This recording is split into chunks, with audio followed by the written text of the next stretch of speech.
আবু বকর কেমন জানো?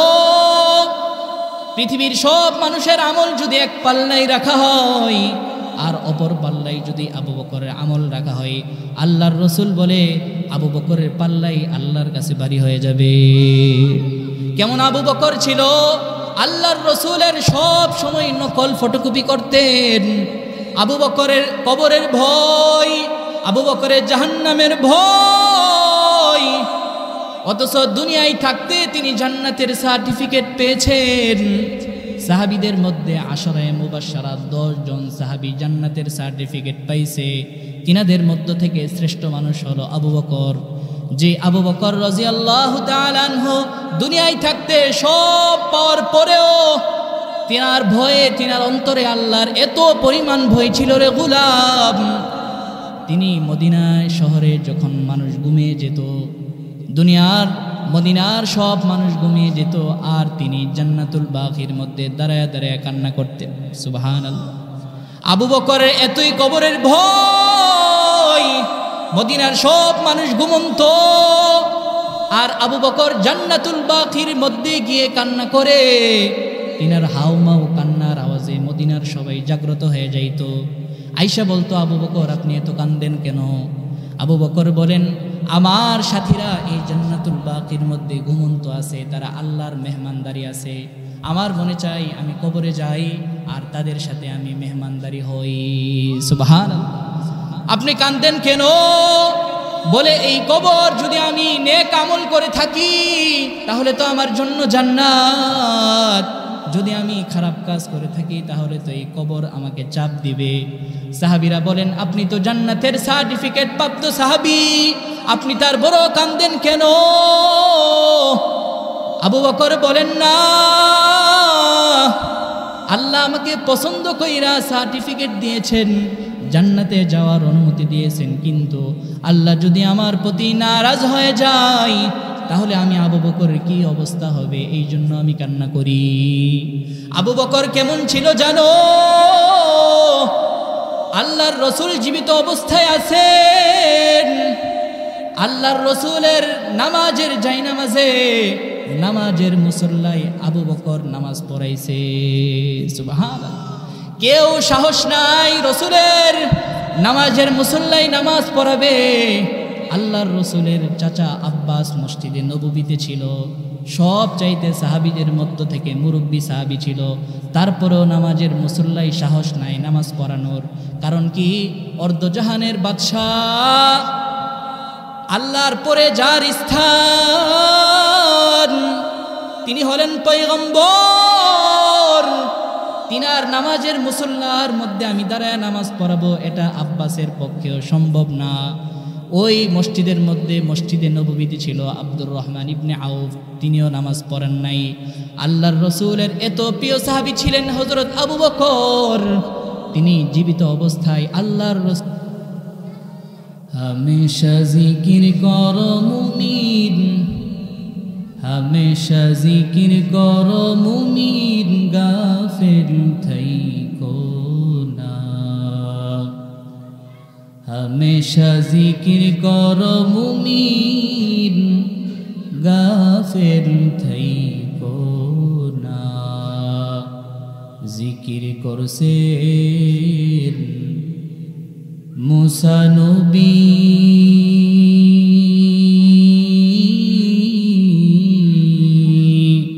তুর পাহাড়ে গেছেন চলি,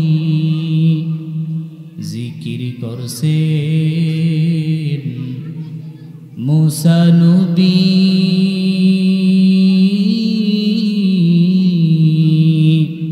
তুর পাহাড়ে গেছেন চলি। খুদার নূরে পাহাড় জ্বলে, খুদার নূরে পাহাড় জ্বলে, নবী মুসা জ্বলে না। হামেশা জিকির করো মুমিন, গাফিল থাইকো না।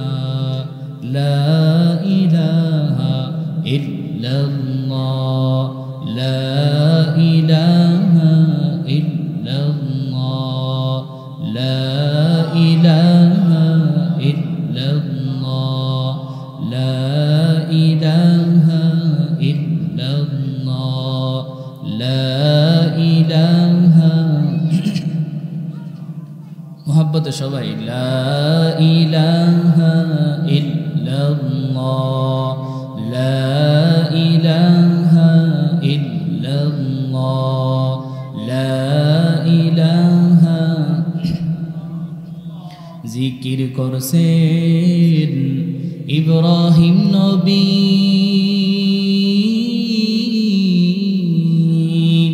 নমরুদে তার আগুনে ফেলি জিকির করছেন ইব্রাহিম নবী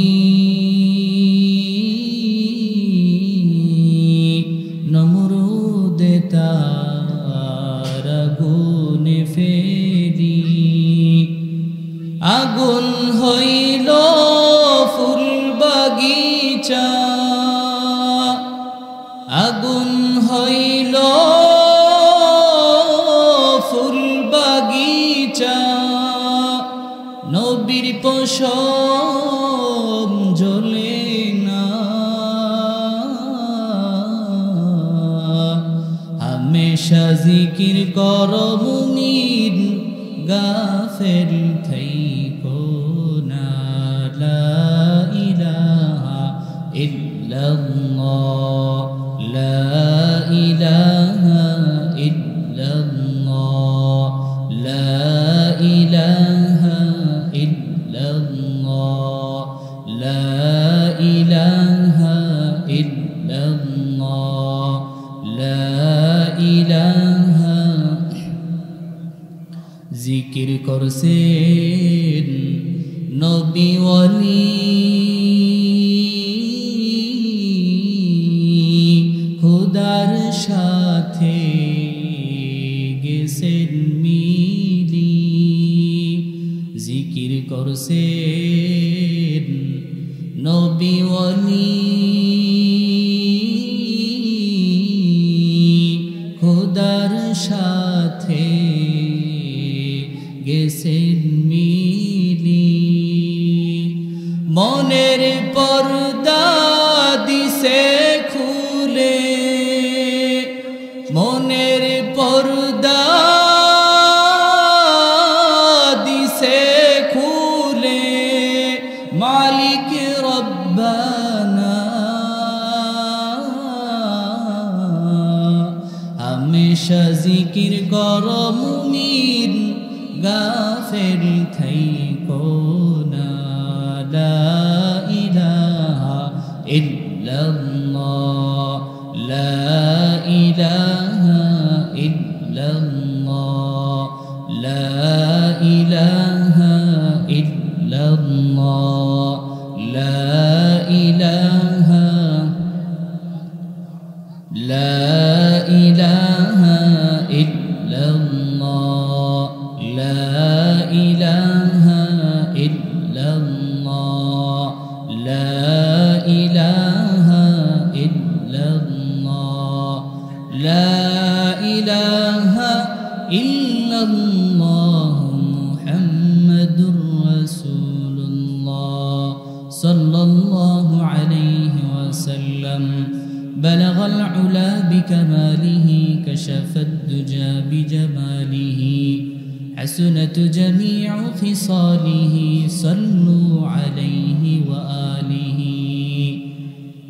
يا صاحب الجمال ويا سيد البشر من وجهك المنير لقد نور القمر بلغ العلا بكماله كشف الدجى بجماله حسنت جميع خصاله صلوا عليه وآله मेरे जनाजे बिरूने वालों फिरेब में हो बहुर देखो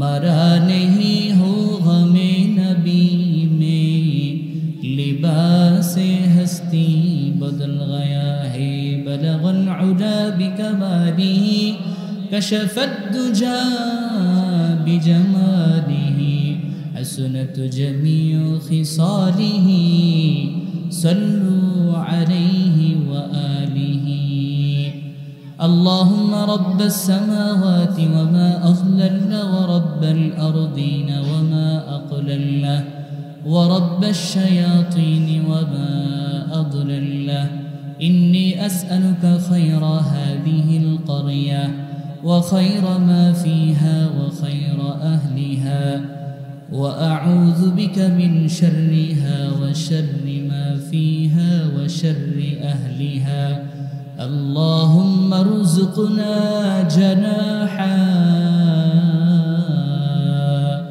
وحببنا إلى أهلها وحبب صالح أهلها إلينا ميدوره مجبوره أي سيدي عالم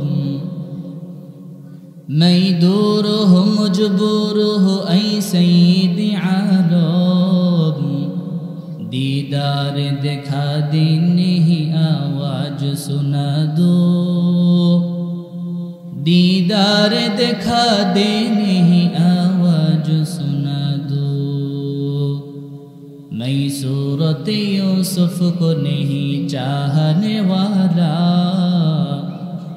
मैं सूरत यूसुफ को नहीं चाहने वाला मैं कैसे के मानंद नहीं आशिक लैला मैं कैसे के मानंद नहीं आशिक लैला मैं आशिक मौला हूँ मेरा इश्क दीवाना मैं आशिक मौला हूँ मेरा इश्क दीवाना ये जुमला जहाँ जिसके तजल्ली से उजाला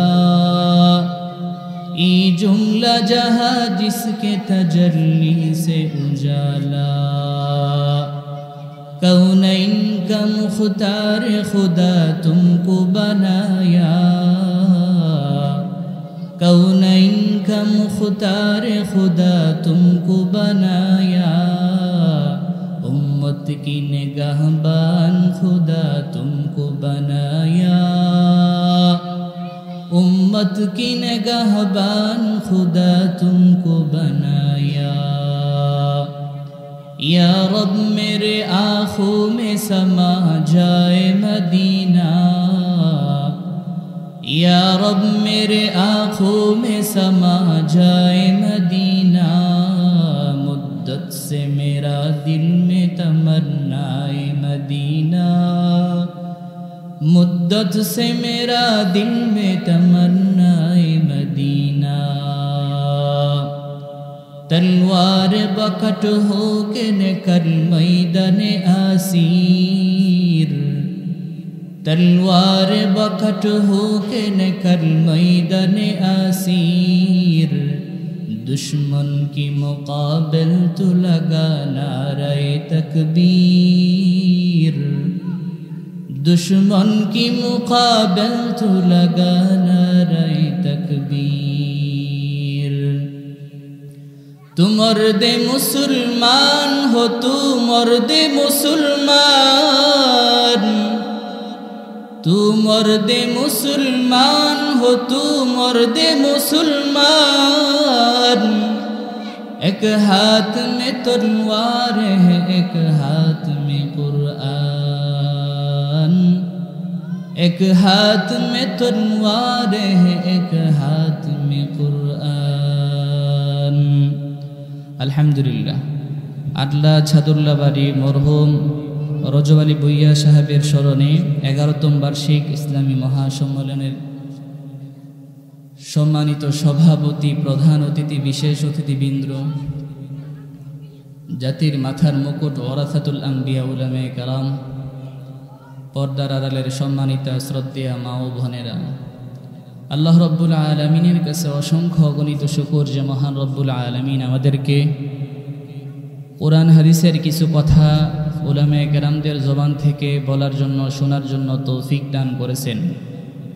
এই ফিতনা ফাসাদের জমানায় কোরআন হাদিসের সহি কথা উলামায়ে কেরামের কাছ থেকে আল্লাহ এবং তার রসুলের কথা নকল করে উলামায়ে কেরাম আমাদেরকে শোনাবেন আর শোনার জন্য আমাদেরকে তৌফিক দান করেছেন। সেই জন্য অন্তঃস্থল থেকে আনন্দে জিততে সমসুরে সমকণ্ঠে এমনভাবে কালিমাতুশ শুকুর আদায় করব যে আমাদের কালিমাতুশ শুকুরের আওয়াজ যেন আরশে আজিম পর্যন্ত পৌঁছে যায়। সেই জন্যে সমসুরে সমকণ্ঠে শরীরের সবটুকু শক্তি গলার মধ্যে এনে আকাশ বাতাস মুখরিত করে রাতের আওয়াজকে নিস্তব্ধ ভঙ্গ করে অন্তঃস্থল থেকে সকলে জুড়ে সুরে চিল্লিয়ে বলি আলহামদুলিল্লাহ। আলহামদুলিল্লাহর আওয়াজ হইছে না, আরো জুড়ে সুরে বলেন আলহামদুলিল্লাহ। লক্ষ কোটি দুরূদ ওয়ার সালাম বিশ্ব সভার সভাপতি, বিশ্ব মানবতার মুক্তির দিশারি জনাব মুহাম্মদুর রাসূলুল্লাহ সাল্লাল্লাহু আলাইহি ওয়াসাল্লামের উপর।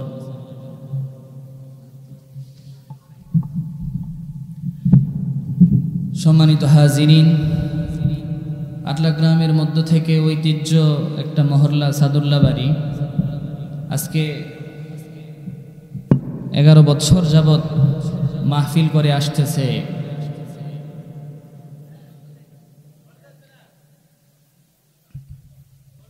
এটা অন্যান্য মহল্লার মধ্যে থেকে এটা হয় না। এই মহল্লার মানুষরা উলামায়ে কেরাম প্রেমিক এবং ওয়ারাসাতুল আম্বিয়া উলামায়ে কেরামদের মেহমানদারি করা, মেহমান নওয়াজি করা তাদের একটা গুণে পরিণত হয়েছে। সবার মাধ্যমে মাহফিল হয় না, উলামায়ে কেরাম দাওয়াত পায় না। এই মহল্লার ধর্মপ্রাণ মুসলমানদের সহযোগিতায় এবং যুবক যারা আছে তাদের উদ্যোগে এবং রজব আলী ভুইয়া সাহেবের পরিবারের পক্ষ থেকে এই যে একটা মাহফিল করছে, তাদের শুকর আদায়ার্থে, আল্লাহ তাআলার শুকর আদায়ার্থে আবারও আমরা বলি আলহামদুলিল্লাহ। সম্মানিত হাজিরিন, আমি কুরআনে কারীমের মধ্য থেকে মশহুর একটা আয়াত আপনাদের মাঝে তেলাওয়াত করেছি। আল্লাহ রসুল সাল্লাল্লাহু আলাইহি ওয়াসাল্লামের অসংখ্য অগণিত হাদিস থেকে একটা হাদিস পাঠ করলাম। কুরআন এবং হাদিসকে সামনে রেখে অল্প কিছু কথা আপনাদের এই মূল্যবান সময়ের মধ্য থেকে যাতে আমি মূল্যবান কিছু কথা বলতে পারি, সেই জন্য আল্লাহ তাআলার কাছে তৌফিক চাই। যদি আল্লাহ তাআলা তৌফিক দান করেন তাহলে আপনাদের মূল্যবান সময়ের মধ্যে আমি মূল্যবান কয়েকটা কথা বলতে পারবো। সম্মানিত হাজিরিন, আল্লাহ রাব্বুল আলামিন আমাদেরকে এই দুনিয়ার মধ্যে পাঠিয়েছেন আল্লাহ তাআলার গোলামি করার জন্য। পৃথিবীর মধ্য থেকে যেমন একটা কর্মচারী তার মালিকের কাজ করলে মালিক অনেক তার প্রতি খুশি থাকে, কোনো কর্মচারী যদি মালিকের বিরোধিতা করে, মালিকের নাফরমানি করে, তখন কিন্তু কর্মচারী ওই গোডাউন এবং ওই কলকারখানায় থাকতে পারে না। কিন্তু আল্লাহ রাব্বুল আলামিন আমাদেরকে এত নিয়ামত দান করছেন, এই নিয়ামত এত থাকার পরেও আমরা প্রতি মুহূর্তে মুহূর্তে আল্লাহ তাআলার নাফরমানি করতেছি। অথচ আল্লাহ তাআলা আমাদেরকে যেমন শাস্তি দেওয়ার দরকার ওরকম শাস্তি দিচ্ছেন না। কেন? কারণ হলো আল্লাহ তাআলা জানে আমরা খুবই দুর্বল, শাস্তি দিলে আমরা থাকতে পারবো না। ওয়া খুলিকাল ইনসানু দাঈফা, মানুষকে আমি খুবই দুর্বল বানিয়েছি। মানুষ এতই দুর্বল যে সে মশার কামড় পর্যন্ত সহ্য করতে পারে না। মানুষ এতই দুর্বল পিঁপড়ার কামড় পর্যন্ত সে সহ্য করতে পারে না। মানুষ এতই দুর্বল যে নিজের হাতে নিজে ব্লেড তৈরি করছে, ব্লেডের কাছেও সে দুর্বল।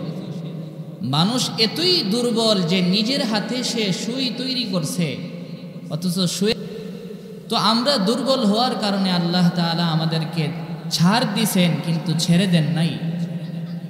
একজন কর্মচারী যখন তার মালিকের আন্ডারে কাজ করে, সে যদি নিয়মতান্ত্রিকভাবে ভালো কাজ করে তাহলে মালিক তার প্রতি খুশি থাকে।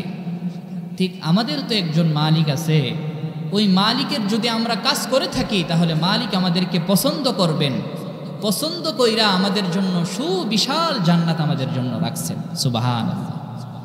আর যদি মালিকের বিরোধিতা করি, মালিকের নাফরমানি করি, মালিক যেইভাবে বলছে ওইভাবে যদি না চলতে পারি, তাহলে আমাদেরকে শাস্তি দেওয়ার জন্য, আমাদের কৃতকর্মের ফল পাওয়ার জন্য তিনি আমাদের জন্য জাহান্নাম তৈরি করে রাখছেন। ওই জাহান্নামে আমাদেরকে নিক্ষেপ করবেন। সম্মানিত হাজিরিন, এই জন্য আমাদের জীবনের মধ্য থেকে আমাদের জিন্দিগির একটা চেষ্টা থাকবে, মুজাহাদা থাকবে যে আমরা যত জীবন বেঁচে থাকব আমরা আমাদের রবের আনুগত্য করে চলব।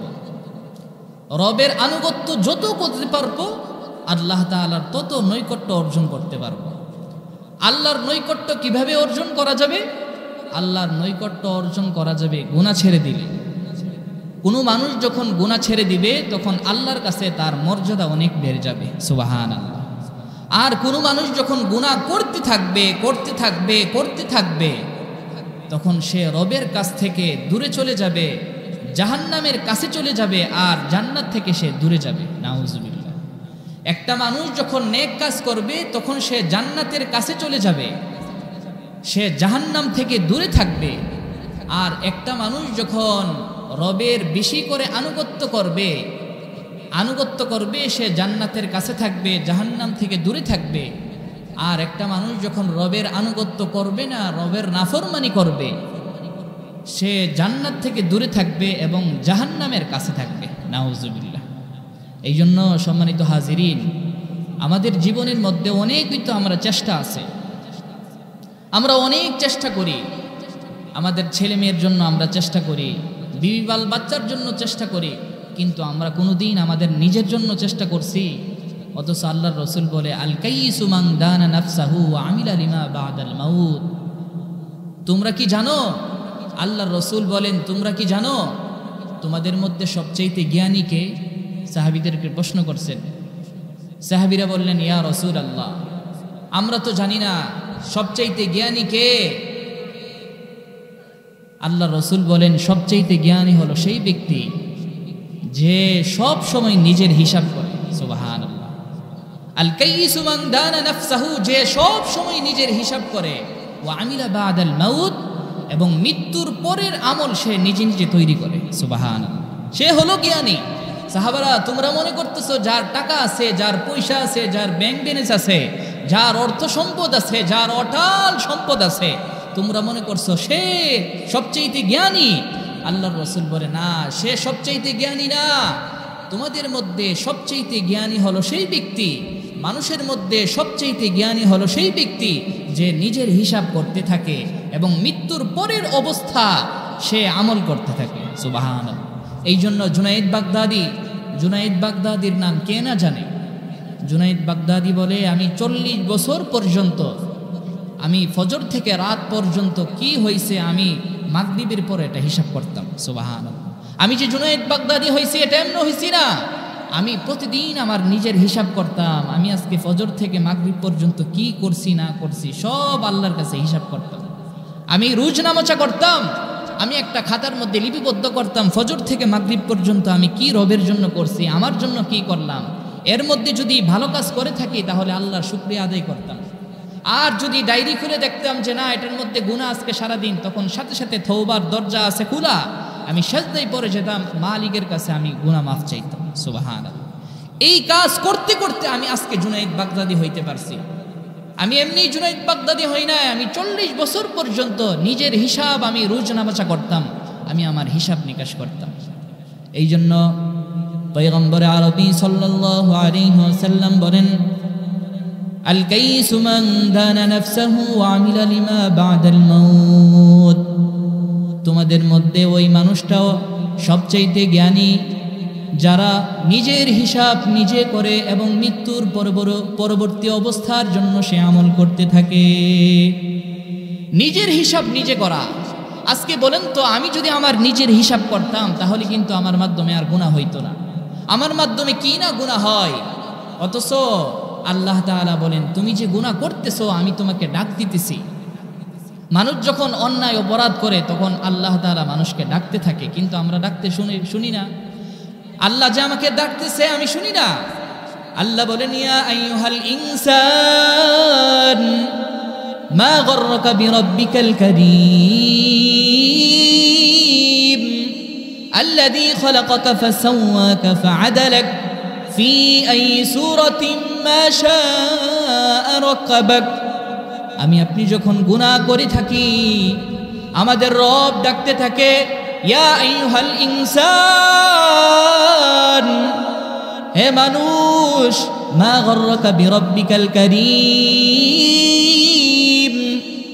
আরে আমি তো তোরে বানাইছি, তুই কি লেগা গুনাহ করস?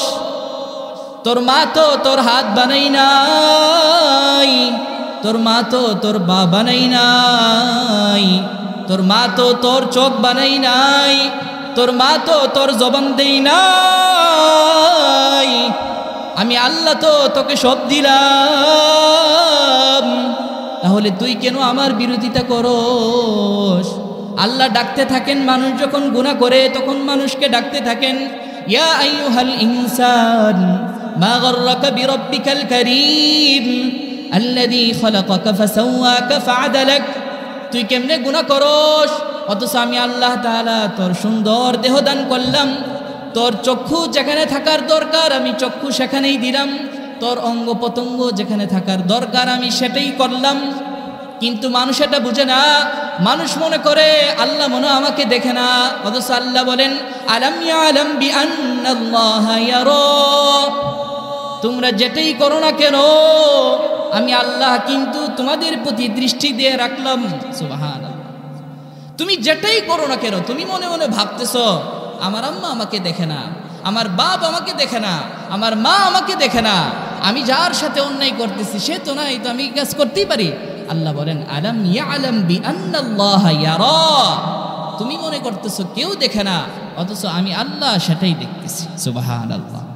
এই কথাটা যদি কেউ রাখতে পারে অন্তরে যে আমি যা করতেছি সব আমার রব দেখতেছে, তাহলে সে সব রকমের গুনাহ থেকে বাঁচতে পারবে। সুবহানাল্লাহ। আমাদের প্রত্যেকের একটা ইরাদা থাকবে, আমি যাই করি না কেন সব কিন্তু আল্লাহ তাআলা আমাকে দেখতেছেন। কেউ কেউ মনে করবে যে আল্লাহ যা আমাকে দেখতেছেন এর প্রমাণ কি? বলে হাসরের ময়দানে সব ওপেন হয়ে যাবে, সব কিছু তোমার সাক্ষী দিবে। আজকে তুমি তোমার শরীরের জন্য যা তুমি করতেছ এই সব অঙ্গ প্রত্যঙ্গ তোমার ব্যাপারে সাক্ষী দিবে। আল্লাহ বলেন আল ইয়াউমা নাখতিমু আলা আফওয়াহিহিম ওয়া তুকাল্লিমুনা আইদিহিম ওয়া তাশহাদু আরজুলুহুম বিমা কানু ইয়াকসিবুন। আল্লাহ বলেন মানুষের হাত কিয়ামতের ময়দানে আমার সামনে সাক্ষী দিবে, মানুষের পা আমার সামনে সাক্ষী দিবে, মানুষের জবান আমি বন্ধ করে দিব। জবান বলবে আমি গুনাহ করি নাই, এই কথা বলার কারণে আল্লাহ বলে আল ইয়াউমা নাখতিমু আলা আফওয়াহিহিম।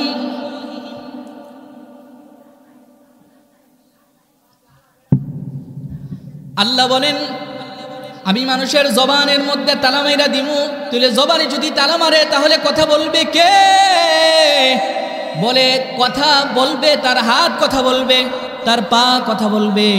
হাত আল্লাহর কাছে বলবে হে আমার রব, সে গুনাহে করার জন্য এই হাত দ্বারা আমাকে স্পষ্ট করেছিল। পা বলবে হে আমার রব, সে অন্যায় কাজে সে পা দিয়ে হাঁটি হাঁটি করেছিল। এমন ভাবে অঙ্গ প্রত্যঙ্গ আল্লাহর কাছে জবাব দিবে। এখন কেউ বলবে যাদের হাত নাই পা নাই এরা সাক্ষী দিব কেডা? আল্লাহ বলে যাদের হাত নাই যাদের পা নাই তাদের সাক্ষী দিবে জমিন। আল্লাহ বলেন হাত পা না থাকলে কোনো সমস্যা নাই, হাত পা না থাকলে কোনো সমস্যা নাই, কিন্তু এক সময় জমিন তার ব্যাপারে সাক্ষী দিবে। জমিন বলবে ইয়াউমা ইদিন তুহাদ্দিসু আখবারাহা বিআন্না রাব্বাকা আওহা লাহা। হাত না থাকলে কোনো সমস্যা নাই, পা না থাকলে কোনো সমস্যা নাই, জমিন আপনার আমার ব্যাপারে আল্লাহর কাছে সাক্ষী দিব। আল্লাহ হে আমার উপরে দাঁড়ায় দাঁড়ায় এই এই কাম করছে, আপনি তারে ধরেন। জমিন তার ব্যাপারে যদি সাক্ষী দেয় তার বাঁচার কোনো উপায় থাকবে না রে মুমিন। সেই জন্য আল্লাহর কাছ থেকে সব সময় দোয়া করতে হবে, এ আমার রব আমি গুনাহ থেকে বাঁচতে চাই। কারণ গুনাহ নিয়ে যদি কবরে যাই তাহলে কবর কিন্তু আমাকে চিনে না, কবর কিন্তু আমাকে চিনে না। আমি যে নেতা, আমি যে দাপটশালী মানুষ, আমাকে কেউ কবর চিনে না। কবর তাকেই চিনে যে নেক আমল নিয়ে যায়। এই জন্য আল্লাহর রাসূল সাল্লাল্লাহু আলাইহি ওয়াসাল্লাম বলছেন দুনিয়ায় থাকতে বেশি করে কোরআন শরীফ পড়ো। আল্লাহর রাসূল বলেন ইযা উযিআল মাইতু জাআল কুরআন ইনদা রাসিহি ওয়াস-সালাতু আন ইয়ামিনিহি ওয়াস-সিয়ামু আন শিমালিহি ওয়াসাইরু হাসানাতু ইনদা রিজলাইন। আল্লাহর রাসূল বলেন দুনিয়ায় থাকতে নেক আমল করো রে মুমিন। দুনিয়ায় থাকতে নেক আমল কেমনে করবা? আল্লাহর রাসূল বলে আল্লাহ যে তোমাকে দুইটা চোখ দিছে, ওই চোখ দিয়া তুমি কোরআন পড়ো। কোরআন পড়লে কি লাভ জানো? কোরআন পড়লে মরার পরে কেউ তোমার থাকবে না। আজকে দেখো না কবরে যারা আছে তারা কেউ তোমাদের সাথে সম্পর্ক নাই। কবরে যাওয়ার পরে এই কোরআন তোমার ব্যাপারে আল্লাহর কাছে সাক্ষী দিবে। ইদা জাআল কুরআন ইনদা রাসি, কবরে দেওয়ার পরে কোরআন তোমার মাথার কাছে আইসা ফেরেশতাদেরকে বলবে, এ ফেরেশতারা তোমরা তাকে প্রশ্ন কইরো না। কি লেগা প্রশ্ন করতাম না? বলে দুনিয়ায় থাকতে সে আমাকে পড়ছে, এই জন্য আমি তার মাথার কাছে আইসা তোমাদেরকে সাক্ষী দিতেছি। আমার এই মানুষটাকে তোমরা সওয়াল কইরো না। সুবহানাল্লাহ। কোরআন এই কথা বলবে, জাআল কুরআন ইনদা রাসি, মাথার কাছে কোরআন সাক্ষী দিবে। বান্দা সারা দিন আমার তেলাওয়াত করছে। ওয়াস-সালাতু আন ইয়ামিনি, ফেরেশতারা যখন মাথার কাছে সাইড পাইবে না, মাথার কাছে যখন সুযোগ পাবে না, তখন ডান দিকে যাবে সওয়াল করার জন্য রে মুমিন। ডান দিকে যাওয়ার পর শীতের দিন উযু বানায়া বানায়া এত দূর মসজিদে গিয়ে নামাজ পড়ছে। ফেরেশতারা আসবে প্রশ্ন করার জন্য, নামাজ বলবে আইসো না। কে তুমি? বলে আমি নামাজ। দুনিয়ায় থাকতে অনেক মানুষ ফজরের সময় ঘুমিয়েছিল, কিন্তু এই মানুষটা আমার মুহাব্বত,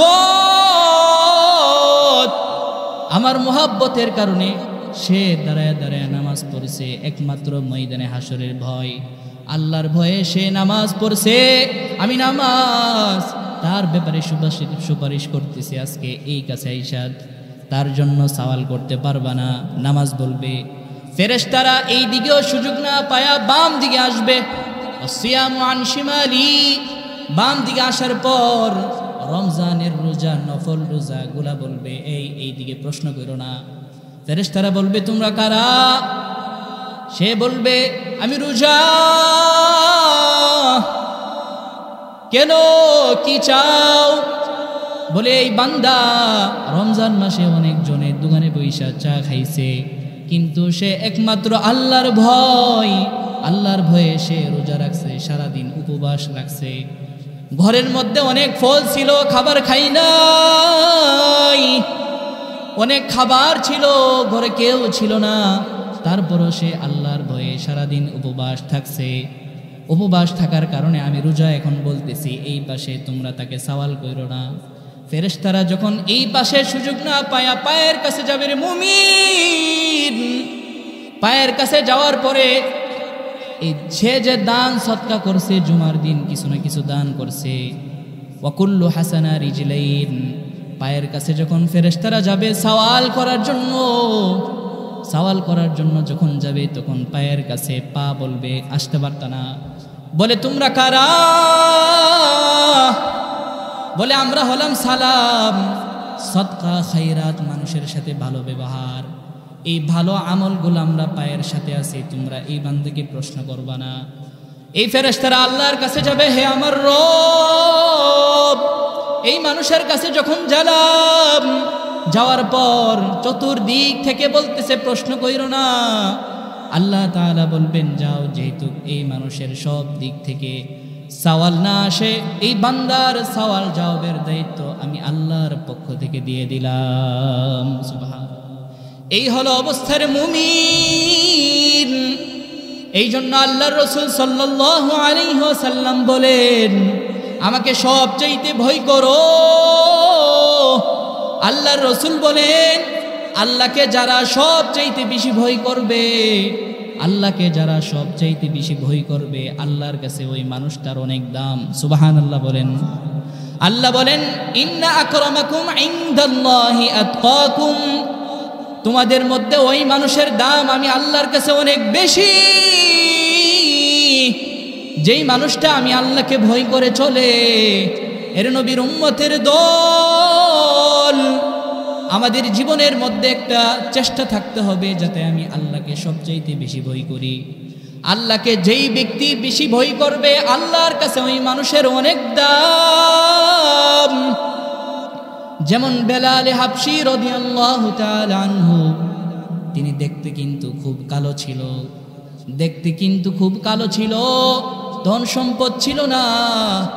বেলালের অনেক কালো ছিল, ধন সম্পদ ছিল না, কুসরি ছিল, কিন্তু বেলালের মতন মানুষ আল্লাহর কাছে অনেক দাম। বেলালের দাম আল্লাহর কাছে কেন বেশি জানো? কারণ বেলালের ধন সম্পদ ছিল না, সৌন্দর্য ছিল না, বেলালের কোনো ক্ষমতা ছিল না। বেলালের একটা জিনিস ছিল, সেটা হলো আল্লাহর ভয় তার অন্তরে ছিল। সুবহানাল্লাহ। বেলালের একটা গুণ ছিল। কি গুণ? বলে বেলালের ভিতরে একটা গুণ ছিল, সেটা হলো আল্লাহর ভয়। বেলালের ভিতরে এই গুণটা থাকার কারণে আল্লাহর রাসূল যখন জান্নাতে গেছে, গিয়া দেখে বেলালের জুতার পায়ের আওয়াজ। সুবহানাল্লাহ। বেলালকে বলা হয়, বেলাল, আমি জান্নাতে গিয়ে তোমার জুতার আওয়াজ শুনলাম। বেলাল বলে, ইয়া রাসূলুল্লাহ, আমার ভিতরে কোনো গুণ নাই, আমার ভিতরে একটাই গুণ, আমি আল্লাহকে ভয় করি। আল্লাহর রাসূল সাল্লাল্লাহু আলাইহি ওয়াসাল্লাম বলেন, পৃথিবীর মধ্যে যত মানুষ আছে সব মানুষের মধ্য থেকে আমি আল্লাহকে সবচেয়ে বেশি ভয় করি। আল্লাহর রাসূল বলেন, قال النبي صلى الله عليه وسلم إن أكرمكم وأعلمكم بالله أنا।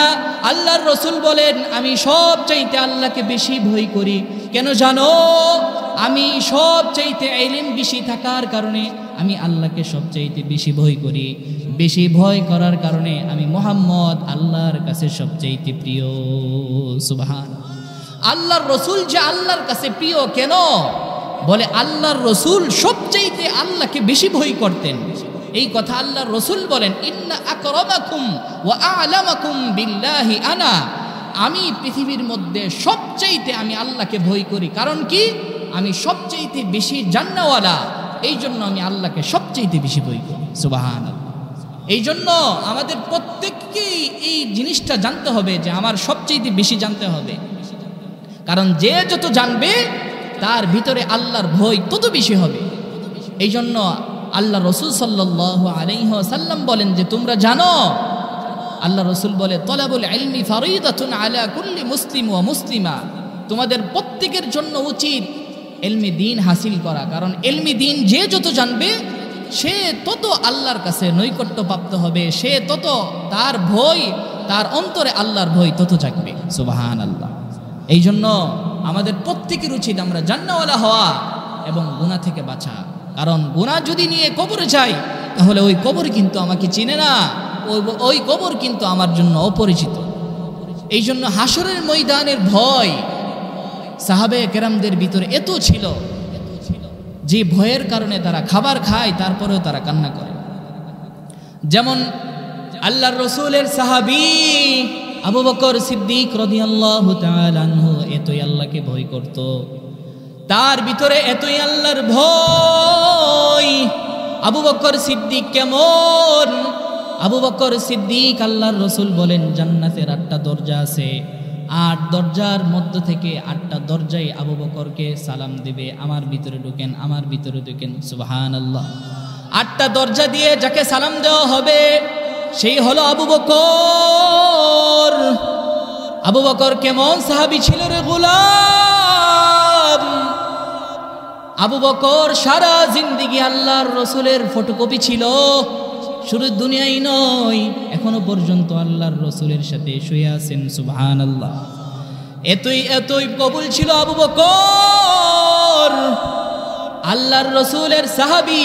আল্লাহর রাসূল বলেন যে পৃথিবীর মধ্যে সবচাইতে একটা শ্রেষ্ঠ মানুষ আছে।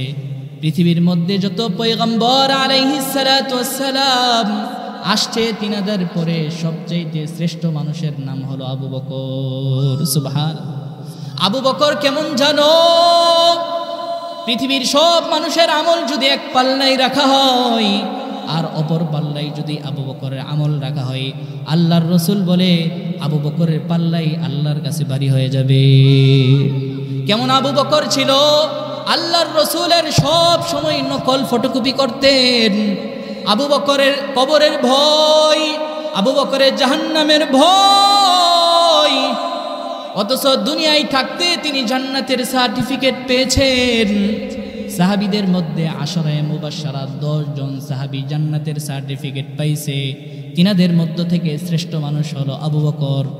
যে আবু বকর রাদিয়াল্লাহু তাআলা আনহু দুনিয়ায় থাকতে সব পাওয়ার পরেও তিনার ভয়ে, তিনার অন্তরে আল্লাহর এত পরিমাণ ভয় ছিল রে গোলাম, তিনি মদিনায় শহরে যখন মানুষ ঘুমিয়ে যেত, মদিনার সব মানুষ ঘুমিয়ে যেত, আর তিনি জান্নাতুল বাকির মধ্যে দাঁড়ায় দাঁড়ায় কান্না করতেন।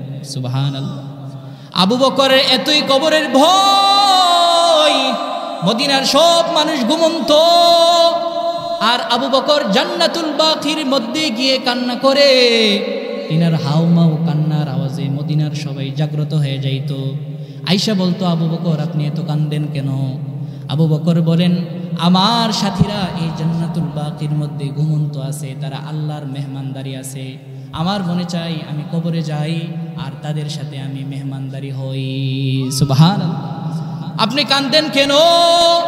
বলে এই কবর যদি আমি নেক আমল করে থাকি তাহলে তো আমার জন্য জান্নাত, যদি আমি খারাপ কাজ করে থাকি তাহলে তো এই কবর আমাকে চাপ দিবে। সাহাবীরা বলেন, আপনি তো জান্নাতের সার্টিফিকেট প্রাপ্ত সাহাবী, আপনি তার বড় কাঁদেন কেন? আবু বকর বলেন, না, আল্লাহ আমাকে পছন্দ কইরা সার্টিফিকেট দিয়েছেন, জান্নাতে যাওয়ার অনুমতি দিয়েছেন, কিন্তু আল্লাহ যদি আমার প্রতি নারাজ হয়ে যায় তাহলে আমি আবু বকরের কি অবস্থা হবে, এই জন্য আমি কান্না করি। আবু বকর কেমন ছিল জানো? আল্লাহর রসুল জীবিত অবস্থায় আছেন, আল্লাহর রসুলের নামাজের জায়নামাজে, নামাজের মুসল্লায় আবু বকর নামাজ পড়াইছে। সুবহানাল্লাহ। কেউ সাহস নাই রসুলের নামাজের মুসল্লায় নামাজ পড়াবে। আল্লাহর রসুলের চাচা আব্বাস মসজিদে নববীতে ছিল, সব চাইতে সাহাবীদের মধ্য থেকে মুরব্বী সাহাবী ছিল, তারপরেও নামাজের মুসল্লায় সাহস নাই নামাজ পড়ানোর। কারণ কি? অর্ধজাহানের বাদশাহ, আল্লাহর পরে যার স্থান, তিনি হলেন পয়গম্বর। তিনার নামাজের মুসল্লার মধ্যে আমি দাঁড়ায় নামাজ পড়াবো, এটা আব্বাসের পক্ষেও সম্ভব না। ওই মসজিদের মধ্যে, মসজিদে নববীতে ছিল আব্দুর রহমান ইবনে আউফ, তিনিও নামাজ পড়েন নাই। আল্লাহর রসুলের এত প্রিয় সাহাবী ছিলেন হযরত আবু বকর, তিনি জীবিত অবস্থায় আল্লাহর রসুলের নামাজের মুসল্লায় ইমামতি করেছেন। সুবহানাল্লাহ। শুধু তাই নয়, আল্লাহর রসুলের ওফাতের পর আল্লাহর রসুল দুনিয়া থেকে চলে গেছেন, এরপরের জিম্মাদারি সব আবু বকর করছে। সেই আবু বকরের কবরের আযাবের কেমন ভয়! এরে আল্লাহর গোলাম, আবু বকরের কেমন ভয় ছিল! আবু বকর দূরে সব সময় থাকতেন আর নিজে নিজে বলতেন, ইয়াবনা আবি কুহাফা। তিনার আব্বার নাম ছিল কুহাফা। তিনি গাছের পাতার দিকে তাকায় তাকায় আবু বকর কবরের চিন্তা বলতেন, ইয়াবনা আবি কুহাফা, এ আবি কুহাফার ছেলে, এ আবু বকর, তুই কিল্লিগা মানুষ হইছস? তুই মানুষ হওয়ার কারণে তোকে তো আল্লাহর কাছে জবাবদিহিতা করতে হইব, আল্লাহর কাছে তোর তো আদালতে দাঁড়াইতে হইব। আজকে যদি তুই গাছের পাতা হয়ে যাইতি, তোকে মানুষ পুড়িয়ে ফেলতো, আল্লাহর কাছে জবাবদিহিতা করা লাগতো না। ইয়া লাইতানি কুনতু আরাকা, আহারে আবু বকর, তুই কিল্লিগা মানুষ হইলি, আল্লাহর কাছে তো তোর জবাবদিহিতা করতে হইব, আল্লাহর কাছে তো তোর সব কিছু জবাব দিতে হইব। এই জন্য আমাদের প্রত্যেকের উচিত হলো আল্লাহর ভয় অন্তরে ঢুকা। যেমন আবু বকরের অন্তরে ভয় ছিল, সাহাবীদের মধ্যে এমন একজন সাহাবী ছিল হযরত ওমর ফারুক রাদিয়াল্লাহু তাআলা আনহু, যে ওমর ফারুকের ব্যাপারে আল্লাহর রাসূল বলছে, আমার পরে যদি কেউ নবী হইতো তাহলে ওমরে ফারুক নবী হইতো। সুবহানাল্লাহ। ওমরে ফারুক কেমন জানো? ওমরে ফারুক সত্য এবং মিথ্যা পার্থক্যকারী ওমর। ওমর এত শক্তিশালী একজন সাহাবী ছিল যে ওমরকে শয়তানরা দেখলে দূরে পালায়া যাইত। সুবহানাল্লাহ। সেই ওমরের কবরের কেমন ভয়! সেই ওমর মরার আগে তিনার গালটাকে মসজিদে নববীর ফ্লোরের মধ্যে ঘষায় ঘষায় বলতেছে, নিজের গালকে ঘষায় ঘষায় বলতেছে, ওয়াইলুল লাকা ইয়া ওমর ইল্লাম ইয়াগফির লাকা রাব্বুক। হে ওমর, তুই কিছুক্ষণ পরে মইরা যাইবি, কিন্তু মরার পরে তোর জন্য আযাব কিন্তু রেডি আছে। আল্লাহ যদি তোরে মাফ না করে তাহলে কিন্তু তোর আযাব প্রস্তুত আছে, তোর আল্লাহর কাছে জবাবদিহিতা করতে হইব। কি পরিমাণ তার অন্তরে আল্লাহর ভয়! এর গোলাম, আল্লাহর ভয় অন্তরে ঢুকাও। আল্লাহ বলেন, যে অন্তর আমি আল্লাহকে ভয় করে ওই অন্তরওয়ালাকে আমি সবচেয়ে ভালোবাসি। সুবহানাল্লাহ। শুধু ভালোবাসি না, আল্লাহ বলেন যে অন্তর আমি আল্লাহকে ভয় করে ওই মানুষকে আমি তার ধারণা ছাড়া আমি আল্লাহ তাআলা রিজিকের ব্যবস্থা কইরা দেই। সুবহানাল্লাহ। ওয়া মাইয়াত্তাকিল্লাহা ইয়াজআল লাহু মাখরাজা ওয়া ইয়ারযুকুহু মিন হাইসু লা ইয়াহতাসিব। কেমন মানুষ যদি আমি আল্লাহকে ভয় করে, কোন মানুষ যদি আমি আল্লাহকে ভয় করে, তাহলে আমি আল্লাহ তাআলা ওই মানুষকে ধারণা ছাড়া রিজিকের ব্যবস্থা কইরা দেই। সুবহানাল্লাহ। সেই জন্য আমার প্রত্যেকের করণীয় হলো আল্লাহর ভয় অন্তরে ঢোকাতে হবে। আল্লাহর ভয় যার অন্তরে আছে সে কোনোদিন গুনাহ করতে পারে না রে মুসলমান। আমি আপনি নামাজ পড়ি না কেন জানেন? আল্লাহর ভয় নাই। আল্লাহর ভয় যদি থাকতো তাহলে কিন্তু আমি আল্লাহর ইবাদত করতাম। আমার অন্তরে আল্লাহর ভয় না থাকার কারণে আমি আল্লাহকে ভয় করি না, অথচ জাহান্নাম আমার জন্য প্রস্তুত। আমি যে নেক আমল করি না, জাহান্নামের আগুন কিন্তু আমি সহ্য করতে পারবো না। আল্লাহ তাআলা বলেন, ওয়াইলুল লিকুল্লি হুমাযাতিল লুমাযাহ আল্লাযী জামা মালাহু ওয়া আদ্দাদাহ ইয়াহসাবু আন্না মালাহু আখলাদাহ কাল্লা লায়ুনবাযান্না ফিল হুতামাহ ওয়া মা আদরাকা মাল হুতামাহ নারুল্লাহিল মুকাদা। জাহান্নামের ভয়। আল্লাহ বলেন, জাহান্নাম কেমন জানো? জাহান্নামের আগুন দুনিয়ার চাইতে 70 গুণ বেশি তাপ বলা হবে। আল্লাহ বলেন, নারুল্লাহ, এটা হলো আমার আগুন। আল্লাতী তাত্তালিউ আলাল আফইদা। দুনিয়ার আগুন এক হাতে লাগলে অন্য হাতে লাগে না। দুনিয়ার আগুন পায়ে লাগলে হাতে লাগে না, হাতে লাগলে পায়ে লাগে না। আল্লাহ বলেন, জাহান্নামের আগুন লাগা মাত্রই অন্তর পর্যন্ত পুইরা যাইব। নাউজুবিল্লাহ। আল্লাহ বলেন, এমন আগুন নারুল্লাহ, এটা আমি আল্লাহর আগুন। আল্লাতী তাত্তালিউ আলাল আফইদা, লাগা মাত্রই কলব পুড়ে যাবে, সারখার হয়ে যাবে। এরে গোলাম, আল্লাহর ভয় অন্তরে ঢুকাও। আল্লাহর ভয় যদি অন্তরে ঢুকাইতে পারো, তোমার জন্য আল্লাহ জান্নাত রাখছেন। আল্লাহ বলে, জান্নাতটা কেমন জানো? ফি জান্নাতিন আলিয়াহ লা তাসমাউ ফিহা লাগিয়াহ ফিহা আইনুন জারিয়াহ ফিহা সুরুরুম মারফুআহ ওয়া আকওয়াবুম মাওদুআতিন ওয়া নামারিকু মাসফুফা। জান্নাতে যদি যাইতে চাও রে গোলাম, তাহলে আমার ভয় অন্তরের মধ্যে প্রবেশ করো। আমার ভয় যদি অন্তরে প্রবেশ করতে পারো রে গোলাম, তোমার জন্য আমি জান্নাতটা রাখছাম। আর যদি মা ইল্লা কাতাবাল্লাহু লাহু বিকুল্লি নাজরাতিন হাজ্জাতাম মাবরুরা। আল্লাহর রাসূল বলেন, রহমতের নবী বলেন, তোমরা যে দোয়া করবা সেই দোয়াটা তুমি তোমার আম্মার কাছে চাইবা। কারণ মা বাবার দোয়া এমন এক শোন, মা বাবার দোয়া জিব্রাইল ধরতে পারে না, মিকাইল ধরতে পারে না, ইসরাফিল ধরতে পারে না, সরাসরি আরশে আযমের কাছে চলে যায়। শুধু আরশে আযমের কাছে চলে না রে মুমিন। কোনো নেতার দিকে তাকাইলে এত সব হয় না, কোনো মেম্বরের দিকে তাকাইলে এত সব হয় না। আল্লাহর রসুল বলেন কোন সন্তান যদি তার মা বাবার দিকে একটা নজর দিয়ে তাকায়, সুবহানাল্লাহ বলার জন্য রেডি হয়ে থাকেন, পরে কয়েন।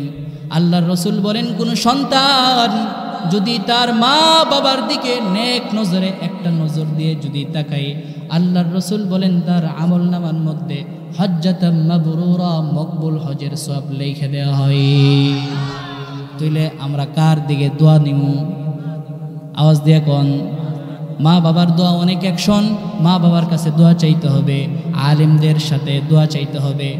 আলেম এমন দাম, আল্লাহর রসুল বলেন ময়দানে হাসরে কেউ আল্লাহর সামনে কথা বলতে পারবে না, আল্লাহর কাছে কেউ কথা বলতে পারবে না, কেউ সুপারিশ করতে পারবে না।